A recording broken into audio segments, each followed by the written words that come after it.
अब ये गीत मैंने सर्वप्रथम आपके बीच में रखा। जगत में चिंता मिटी उन्हीं की, शरण में तेरी जो आ गई। देखिए, जो परमात्मा की शरण में आ जाते हैं उसकी सब चिंताएं दूर हो जाती हैं। एक बार विद्वानों की एक सभा थी, उस सभा में इसी विषय से संबंधित एक प्रश्न उठा। विद्वानों ने कहा कि हम ये जानना चाहते हैं, आपस में सवाल जवाब हुए कि दुनिया में सबसे बड़ा पापी कौन है। देखो कैसा सवाल उठा कि दुनिया में सबसे बड़ा पापी कौन है।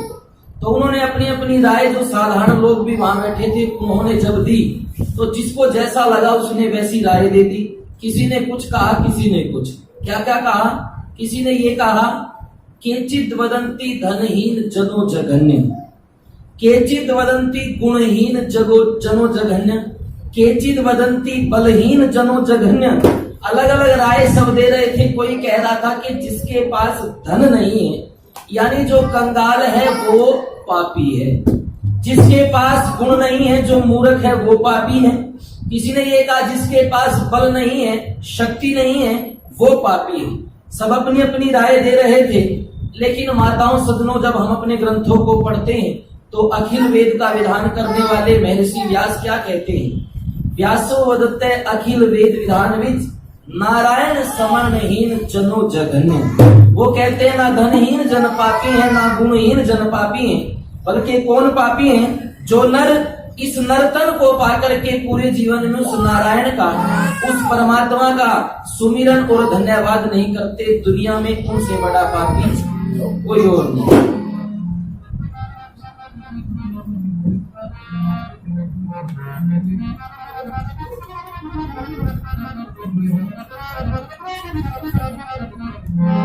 तो उस परमात्मा की शरण की तरफ हम बढ़े, क्योंकि हमारे जीवन का उद्देश्य ये है, अंतिम छोर वो है। जिस प्रकार सबके सब पदार्थ अपने गंतव्यों की तरफ बढ़ रहे हैं, आप नदियों को देख रहे हैं, नदियां बहती हुई अपने अंतिम ठिकाने पर पहुंच रही है, जाकर के सागर में मिल जाती है। वो सबके सब अपने जो है अंतिम छोर की तरफ दौड़ रहे हैं। तो मनुष्य को भी चाहिए परमात्मा का पता लगाए, उसको जान करके, पहचान करके मानने का प्रयास करे। लेकिन क्या कहें, आज सबसे बड़ा झगड़ा परमात्मा के नाम पर है। परमात्मा दिलाने वाले अनेकों ठेकेदार मिल जाएंगे, लेकिन माताओं सज्जनों, परमात्मा के सच्चे स्वरूप का नहीं पता। शास्त्रों में घटना आती है, देखो परमात्मा की जानकारी लेनी है। कहते हैं एक बार राजा जनक के दरबार में एक प्रश्नोत्तरी सभा हुई। राजा जनक बड़े विद्वान राजा थे। देखो, जनक नाम सीता के पिता का नहीं है, जनक एक उपाधि है। विद्वानों के लिए एक जनक उपाधि थी, वो विद्वान को जनक कहा जाता है। तो एक विद्वान राजा जो जनक थे, उनके मन में एक सवाल पैदा हुआ कि लोग परमात्मा परमात्मा करते हैं, मैं जानना चाहता हूं कि परमात्मा है भी या नहीं, या वैसे ही दुनिया के लोग उसके पीछे घूम रहे हैं। और अगर है तो फिर वो दिखाई क्यों नहीं देता, रहता कहाँ है? और अगर वो रहता है इस दुनिया के अंदर, फिर वो करता क्या है? ये तीन सवाल राजा को दिन रात सता रहे थे, चिंता उसको पैदा कर रहे थे। उसने विद्वानों को निमंत्रण दे दिया, पूरे नगर में मुनादी करा दी कि जितने भी विद्वान अपने आप को मानते हैं, जो लोग वो सभा में आए और राजा कुछ प्रश्न करना चाहता है, राजा को संतुष्ट करें। अगर राजा संतुष्ट होता है तो मन चाहा इनाम राजा जो है उस व्यक्ति को भेंट में देगा।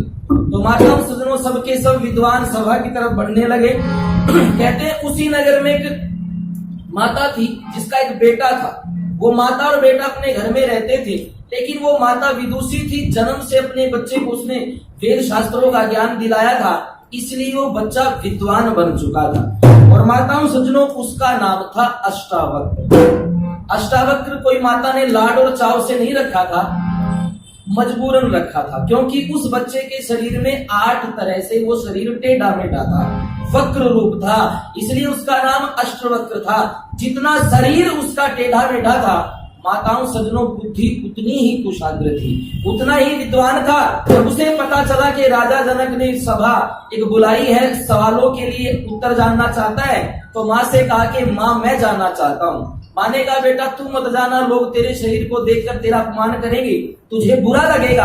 अष्टावक्र ने कहा माता वो विद्वान, वो सभा साधारण लोगों की नहीं है, वो विद्वानों की सभा है। वहां लोग मेरे शरीर को नहीं देखेंगे, मेरी विद्वता को परखेंगे। माँ के लाख मना करने पर अष्टावक्र सभा में गया। जैसे ही दरबार में प्रवेश किया तो उसके शरीर को देखकर माँ ने जो कहा था वो सत्य हुआ। दरबारियों ने हंसना प्रारंभ कर दिया, उसका मजाक करना शुरू कर दिया।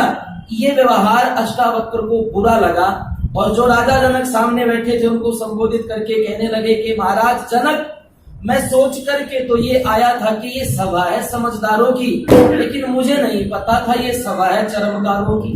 अरे मेरी चमड़ी को क्या हंडिया में पकाना था, कदर करनी चाहिए थी मेरे उत्तम विचारों की। यहाँ विद्वान कोई नहीं, ये तो सारे चमड़ी को देखने वाले हैं। राजा जनक को गलती का एहसास हुआ और स्वयं क्षमा मांगकर कहा कि बताओ बेटा, आप किस प्रकार आपका आगमन हुआ। कहते हैं आप कुछ सवाल कर रहे हैं, मैं उनके उत्तर देने के लिए आया हूँ। अच्छा, महाराज ने कहा तो दो उत्तर। अष्टावक्र ने कहा बताओ साहब सवाल क्या है आपके महाराज। कहने लगा मेरा सबसे पहला ये सवाल है, क्या परमात्मा दुनिया में है या नहीं है, ये मैं जानना चाहता हूँ। अष्टावक्र ने कहा पहले तो ये बताओ आपको राजा किसने बनाया। राजा ने कहा भाई क्यों, ऐसा क्या हो गया। कहते हैं राजा के तो आपको एक भी गुण का नहीं पता। अरे मैं आपके दरबार में चलकर आया हूँ, अतिथि हूँ। जब अतिथि घर पे आता है तो पहले उसका आतिथ्य किया जाता है, अतिथि सत्कार किया जाता है, आपने तो किया ही नहीं। कहने लगा चलो गलती हो गई, बताओ आपको क्या खाना है, क्या पीना है। कहता जी बच्चा हूँ और बच्चे को तो दूध बड़ा अच्छा लगता है, मेरे लिए दूध मंगा दीजिए। अब कहते हैं सोने के कटोरे के अंदर दूध आ गया। अष्टावक्र ने हाथ पे रखा, पीने की बजाय उंगली निकाली दूसरे हाथ को उसमें ऐसे घुमाने लगा। राजा ने कहा बेटा मैंने आपके पीने के लिए इसे मंगाया है, आप इसमें उंगली घुमाकर क्या ढूंढ रहे हो। कहता है महाराज मैं इस दूध में घी तलाश कर रहा हूँ। राजा ने कहा बच्चा घी ऐसे थोड़ा ही मिलेगा, घी के लिए तो कुछ और करना पड़ेगा। इस दूध को गर्म करना पड़ेगा, फिर ठंडा करके उसमें खट्टा पदार्थ मिलाना पड़ेगा। रात भर रखने के बाद जो है सुबह दही और रई की लड़ाई होगी, फिर उसके अंदर से निकलेगा। फिर क्या निकलेगा माताओं सज्जनों, क्या निकलेगा, मक्खन। उस मक्खन को अग्नि पे पुनः तपाकर निकलता है शुद्ध घी। अष्टावक्र ने कहा महाराज आपके दो प्रश्नों के उत्तर इसी बात में आ गए। जिस प्रकार आप ये मानते हैं ना इस दूध में घी है, हाँ बेटा घी है, पर निकालने के लिए प्रयास करना पड़ता है।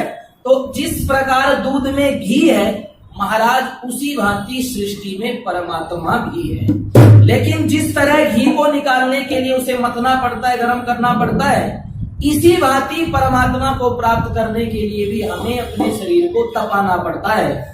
यम नियम प्राणायाम आसन प्रत्याहार धारणा ध्यान समाधि अष्टांग योग के द्वारा समाधि तक बढ़ते हुए तब जाकर के परमात्मा का अनुभव होता है, परमात्मा का आभास मात्र होता है। ये उसको पाने की विधि है, इस भांति वो दुनिया में रहता है। कहते दो प्रश्नों के उत्तर तो हो गए बेटा, लेकिन तीसरे का बताओ वो करता क्या है।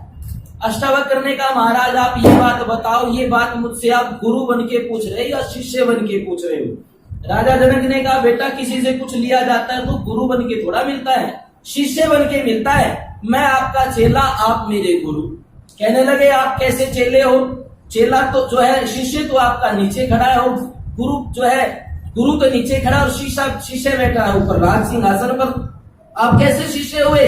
राजा हंसते हुए नीचे आए, उस बच्चे को उठाया और अपनी जगह गद्दी पे बिठाकर स्वयं नीचे खड़ा होकर कहता है बेटा अब तो बता दो परमात्मा क्या करता है। अष्टावक्र ने कहा महाराज तुम्हारे अब भी समझ में नहीं आई, यही काम तो करता है परमात्मा, नीचे वाले को ऊपर और ऊपर वाले को नीचे, यही काम है परमात्मा का। यानी कहने का भाव है कि परमात्मा परिवर्तन